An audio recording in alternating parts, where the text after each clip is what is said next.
مدینہ المنورہ میں ایک خاتون تھی جس کا توازن عقلی کچھ ٹھیک نہیں تھا، اور لوگ اس کے پاس کھڑے نہیں ہوتے تھے، چونکہ جب وہ بات چھیڑتی تھی تو اس کی بات اتنی طویل ہو جاتی کہ لوگوں کے اندر ہمت نہیں ہوتی تھی کہ اتنی دیر اس کے پاس کھڑے ہو کے اس کی باتیں سنیں، اور اس کی باتیں بھی الجھی باتیں ہوتی تھیں۔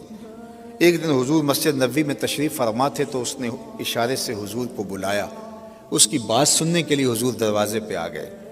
تو اس نے کہا میں نے آپ سے کوئی باتیں کرنی ہیں، تو آقا کریم نے فرمایا کیجیے۔ اس نے کہا یہاں نہیں کرنی۔ کہاں کرنی ہے؟ کہا باہر آئیے، میں وہاں آپ سے کوئی بات کرنی ہے۔ کڑکتی دھوپ، چلاتا ہوا عرب کا موسم، اور اس نے آقا کریم کو دھوپ میں کھڑا کر لیا اور اپنی گفتگو جس طرح کی بھی اس کی تھی سنانے لگی، اور حضور پوری توجہ سے انہماک سے اس کی گفتگو سن رہے ہیں، اور وہ ہے کہ اس کی گفتگو ختم ہی نہیں ہو رہی۔ اللہ اکبر! ویسے تو سننے کے لیے حضور مل جائیں تو پھر کون گفتگو مختصر کرے گا؟ وہ کیا کسی نے کہا تھا نا، اسی شوق میں کی ہیں تجھ سے ہزار باتیں، تیرا حسن تیرے حسن بیاں تک دیکھوں۔ اللہ اکبر!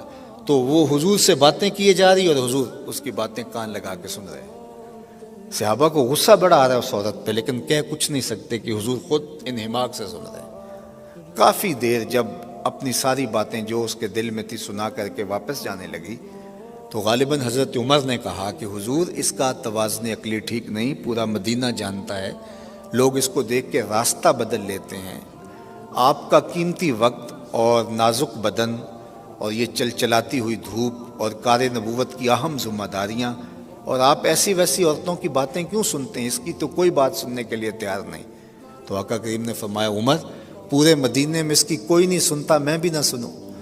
اور پھر اس کو بلا کے کہا بڑھیا جب دکھڑے زیادہ ہو جائیں جہاں مرضی محمد کو کھڑا کر کے اپنی باتیں سنا لیا کر۔ یہ ہے میرے حضور علیہ الصلوۃ والسلام کی سیرت۔ تو چھوٹی چھوٹی چیزوں سے کسی کی دل جوئی ہوتی ہے۔ اب اس عورت کی ساری باتیں حضور سن رہے ہیں اور اس کی باتیں الجھی ہیں۔ یہ اعلیٰ اقدار زندگی سے کہتے ہیں، حسن سے کہتے ہیں، جمال سے کہتے ہیں، خوبصورتی سے کہتے ہیں۔ آپ اور میں کس کو خوبصورتی کہتے ہیں؟ ان چیزوں کا نام سیرت ہے، ان چیزوں کا نام کردار ہے۔